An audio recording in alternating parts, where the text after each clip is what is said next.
Pinupuri ka namin, O Diyos, Ama, Anak, at Espiritu Santo. Salamat, Ama, na ibinigay mo sa amin si Jesus na iyong anak, na namatay para sa aming kasalanan, iyong muling binuhay, iniakyat, at iniluklok sa iyong kanan sa langit. Salamat na ibinigay mo sa amin ang iyong banal na Espiritu, at sa pamamagitan niya ay ibinuhos mo ang iyong pag-ibig sa aming puso.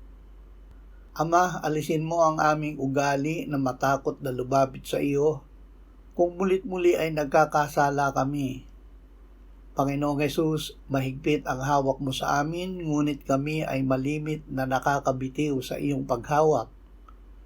Muli ay lalapit kami sa iyo upang muling mapatawad ng Ama. Salamat sa katotohanan na ikaw ay namatay at muling binuhay ng Ama upang ipangaral ang pagsisisi at kapatawaran ng kasalanan. Kaya't aalisin namin ang takot at lalaksa namin ang aming loob na muling lumapit at ipahayag sa Ama ang aming kasalanan. Amen.